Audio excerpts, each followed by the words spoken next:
Olá, tudo bem? Este é mais um vídeo dedicado ao romance Ressurreição de Tolstói. Hoje nós leremos o capítulo 14 da primeira parte. E antes de começar, eu quero apenas ler a última frase, o último parágrafo do capítulo anterior. Em tal estado encontrava-se também quando, após 3 anos, voltou a visitar as tias, Então aqui ele está falando do Nekliudov, Apenas para retomar, o Nekliudov, ele fez uma primeira visita à casa das tias quando era muito jovem, e foi nessa oportunidade em que ele conheceu a Katiusha. Tiveram uma aproximação ali muito grande, um encontro amoroso mesmo, E depois, no capítulo seguinte, o narrador nos apresenta as mudanças ocorridas em Nekliudov na sua vida em Petersburgo, e o seu início na carreira militar. E agora, então, ele vai fazer uma segunda visita à casa das tias. Então, vamos ler aqui os 2 primeiros parágrafos desse capítulo 14. Nekliudov foi visitar as tias porque a propriedade delas ficava no caminho que levava ao seu regimento e porque as tias lhe pediram muito, mas dessa vez foi visitá-las sobretudo para encontrar Katiusha. Talvez, no fundo da alma, ele já tivesse alguma intenção ruim contra Katiusha, uma intenção insinuada pela sua personalidade animal, agora desenfreada, mas não tinha consciência daquela intenção.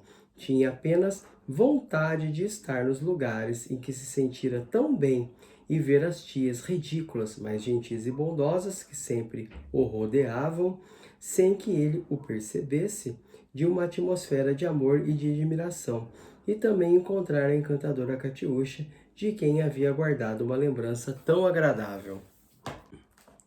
É curioso, o que o Nekliudov tem em mente quando ele vai visitar novamente as tias. Isso chama muita atenção, porque ele já sofreu uma série de alterações, de mudanças de comportamento, de visão de mundo, mudanças da maneira de se portar em sociedade, em relação àquele Nekliudov jovem que visitou as tias pela primeira vez, quando então ele conheceu a Katiusha.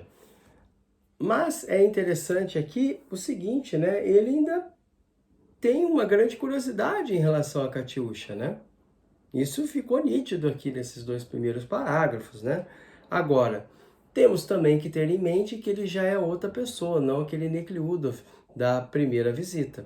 Então, o que vai ser disso aqui? Não sabemos ainda. Vamos então ler aqui um trecho do 3º parágrafo, que é muito interessante, que mostra exatamente esse momento em que ele está chegando na casa das tias e mostra também o que está se passando na cabeça do Nekliudov quando ele está se aproximando da casa das tias. Será que ela ainda mora aí? Pensou, enquanto se aproximava do conhecido pátio das tias, cercado por uma mureta de tijolos e atulhado com a neve que caíra do telhado da velha casa senhorial. Nekliudov esperava que ela saísse correndo para a varanda, e ao ouvir o som dos guizos dos cavalos, mas na varanda dos fundos estavam apenas 2 camponesas descalças, de saia arregaçada, com baldes, obviamente lavando o chão.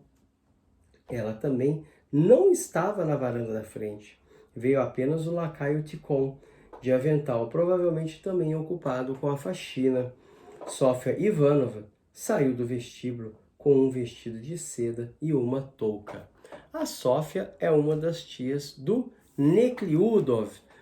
Então, o que acontece aqui? Ele realmente está com concentração, os pensamentos dele estão voltados completamente para Katiusha, E ele chega lá querendo ver onde que ela está, Então, é interessante isso, esse contraste que o narrador apresenta nesse personagem, principalmente depois do capítulo anterior, em que ele nos apresentou tantas mudanças na mentalidade deste homem.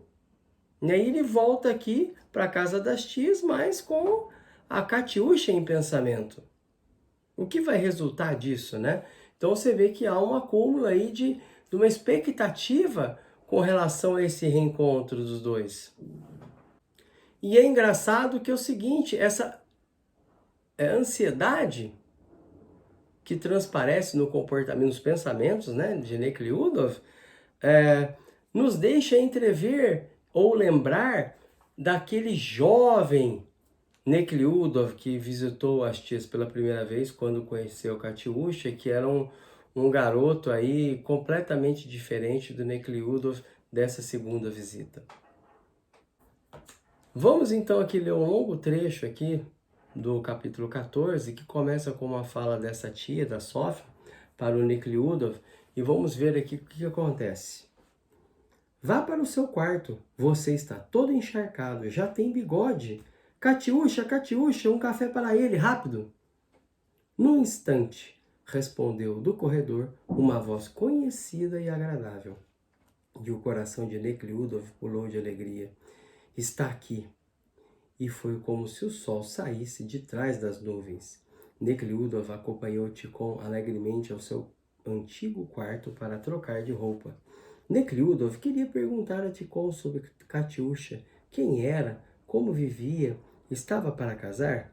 Mas Tikhon era tão respeitoso e ao mesmo tempo tão severo, insistia com tanto rigor em que ele mesmo entornasse a água do lavatório sobre as suas mãos, que Nekhludoff não se decidiu a perguntar-lhe sobre Katiusha e limitou-se a indagar sobre os netos de Tikhon, sobre o velho garanhão chamado Irmãozinho, sobre o vira-lata Polkan.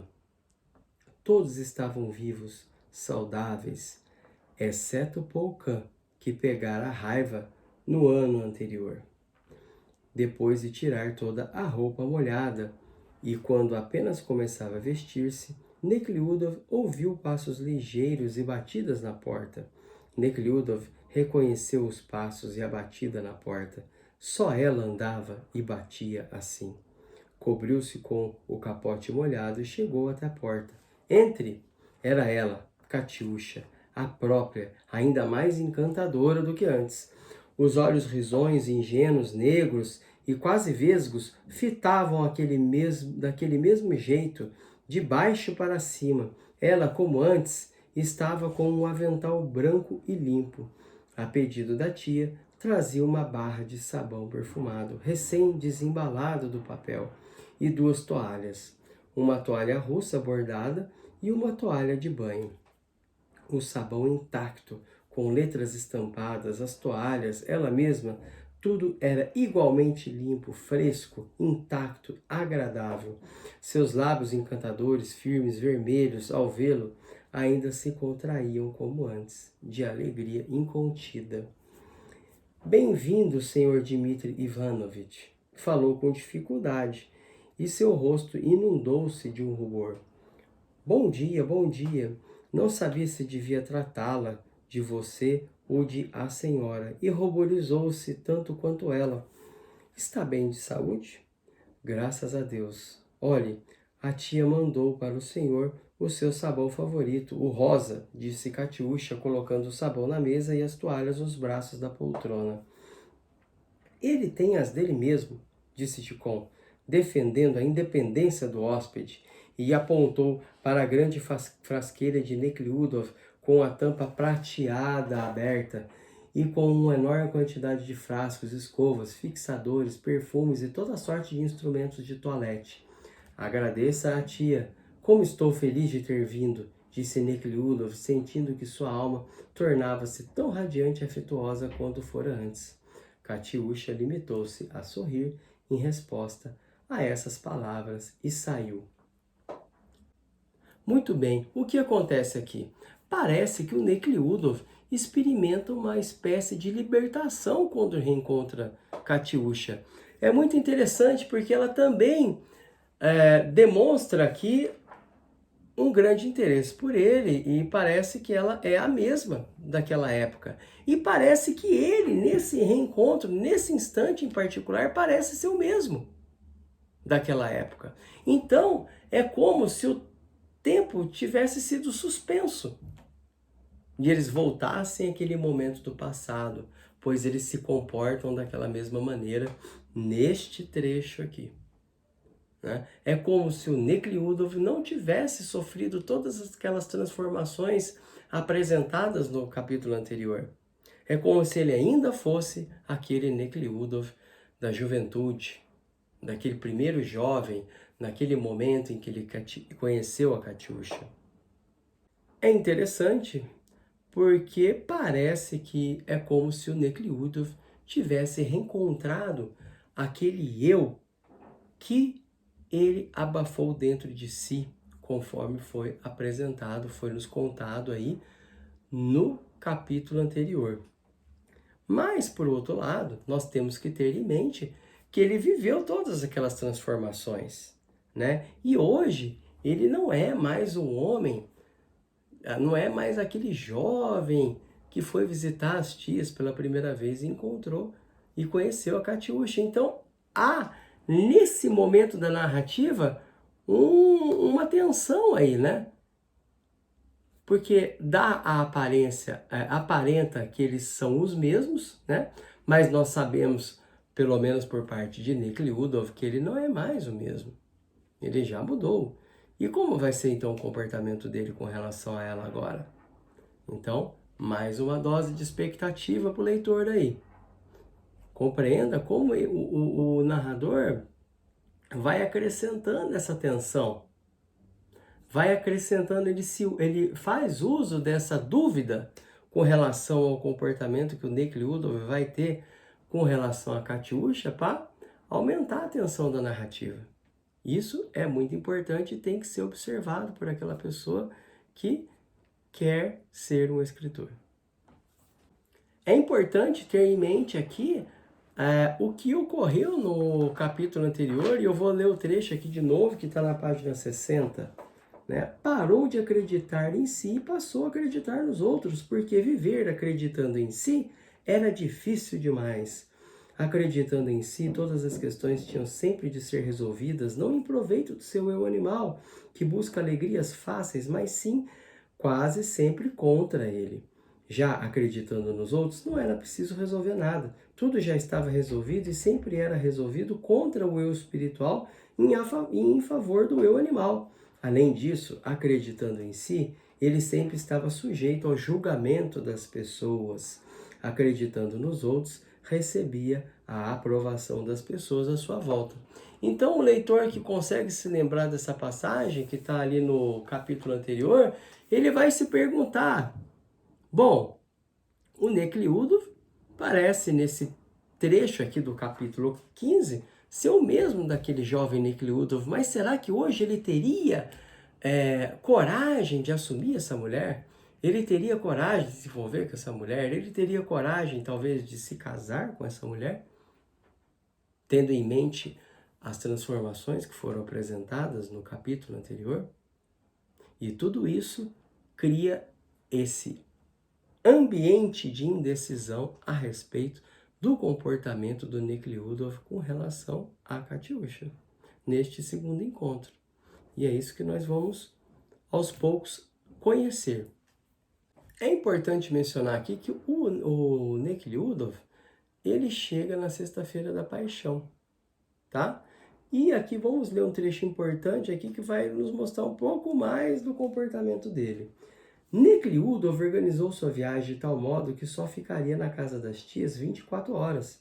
Porém, ao ver Katiusha, aceitou ficar até a Páscoa, dali a 2 dias, e telegrafou para o seu amigo e camarada Schomburg, com quem devia encontrar-se em Odessa, para que ele também viesse para a propriedade das tias. Desde o primeiro dia, assim que viu Katiusha, Nekliudov sentiu por ela o mesmo de antes. Assim como antes, não podia agora ver sem emoção o avental branco de Katiusha. Não podia agora ouvir sem alegria os seus passos, a sua voz, o seu riso. Não podia olhar sem ternura nos seus olhos negros como groselhas molhadas, em especial quando ela sorria. Não podia, sobretudo, ver sem perturbação como ela se ruborizava ao encontrá-lo. Sentia estar apaixonado, mas não como antes, quando o amor era misterioso para ele, quando Nekliudov não se atrevia a admitir para si mesmo que amava, e quando estava convencido de que só se podia amar uma vez.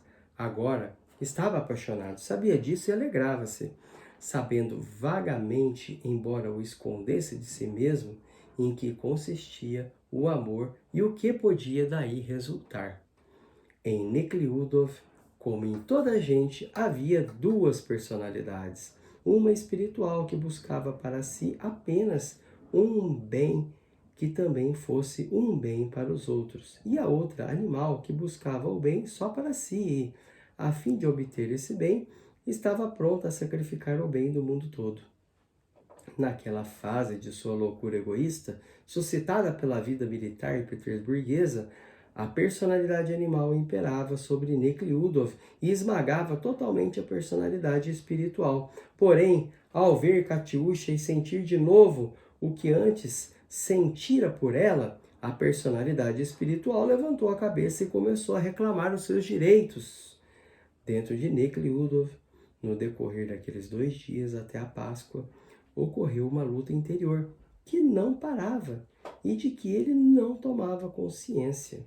No fundo da alma, sabia que precisava partir e que agora não havia motivo para ficar na casa das tias. Sabia que nada de bom poderia resultar daquilo, mas sentia-se tão contente e era tão agradável que não o dizia para si mesmo. E foi ficando. Há uma característica muito interessante aqui.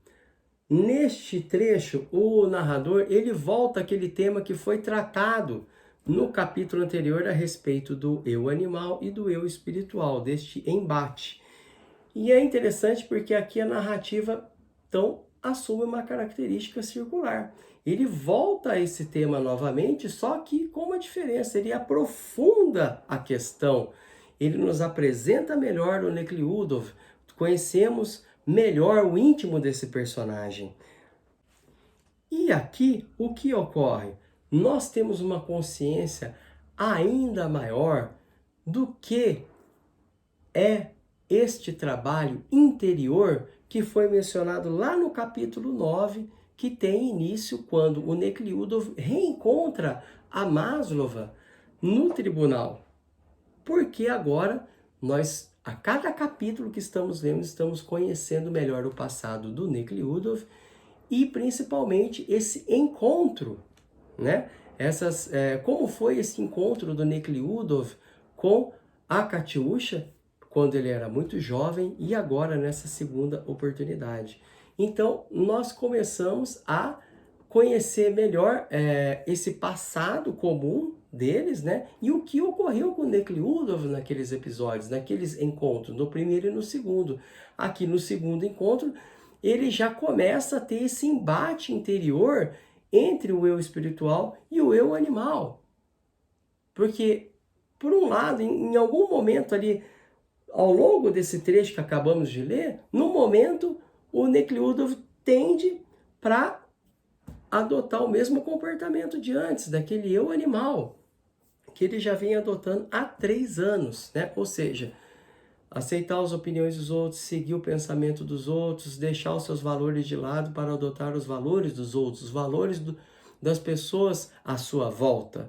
Ou seja, abafar os seus próprios valores, né? Então ele já vem seguindo nessa trilha. E aqui, em certos momentos, ele dá a entender que vai continuar adotando esse comportamento, mas, como diz aqui o narrador, o eu espiritual levanta a cabeça e começa a reclamar os seus direitos. É muito bonita essa passagem, né? E ele, então, de certa maneira, fica indeciso e, como é dito aqui, ele vai ficando na casa das tias, embora saiba que nada de bom pode sair daquele reencontro com a Katyusha. É muito interessante isso, a forma como o narrador apresenta esse embate interior. E para quem quer escrever, é importante analisar a forma como ele apresenta toda essa situação, porque nesse momento o leitor ele se sente cada vez mais próximo do Nekhludoff e ele inclusive se sente na pele do Nekhludoff. É importante o narrador apresentar as situações como elas acontecem no íntimo do personagem, sem apontar uma solução, para que o leitor ele possa viver junto ali com o protagonista aquelas indecisões, aqueles conflitos, que é nesse momento em que o leitor se sente na pele do protagonista. Bom, agora vamos então ler o final desse capítulo, os parágrafos finais. No anoitecer de sábado, véspera de domingo de Páscoa, o sacerdote, o diácono e o sacristão, após percorrerem de trenó a muito custo, segundo contaram, entre poças e lama, as 3 verstas que separavam a igreja da casa das tias, chegaram a fim de celebrar as matinas. Nekhludoff, junto com as tias e a criadagem, e sem parar de olhar para Katiusha, que estava de pé junto à porta e segurava o incensório, assistiu às matinas, trocou os 3 beijos da Páscoa com o sacerdote e com as tias e quis ir dormir, quando ouviu no corredor os preparativos de Matriona Pavlovna, a velha criada de Maria Ivanov, e Katiusha, para levar à igreja o bolo e a coalhada de Páscoa, para serem benzidos. Também vou, pensou ele. Não se podia usar nem carroça nem trenó no caminho até a igreja, e por isso Nekhludoff, que na casa das tias dava ordens como em sua própria casa, mandou selar para ele o garanhão, a que chamavam de irmãozinho, e em vez de deitar-se e dormir, vestiu um uniforme reluzente com calças justas de montaria, pôs um capote sobre os ombros e, sobre o velho garanhão gordo pesado e que não parava de relinchar, seguiu no escuro pelas poças e pela neve, rumo à igreja. Muito bem, isso aqui é o retrato dessa indecisão que ele está vivendo no íntimo dele. Ele não tinha que ir até a igreja atrás dessa mulher, mas ele vai, porque ele vive essa indecisão na alma dele. Qual que é o Nekhludoff que vai se sobressair agora? O Nekhludoff conduzido pelo eu animal, ou o Nekhludoff que acredita em seus valores, em seus ideais, em seu amor por essa mulher e vai viver de acordo com o seu coração? Qual deles vai vencer isso? Esse dilema? É isso que nós vamos ver no próximo capítulo de Ressurreição. Espero que vocês tenham gostado do vídeo. Se gostaram, peço que compartilhem com seus amigos, que curtam, que sigam, que assinem o canal. Um grande abraço e até o próximo vídeo.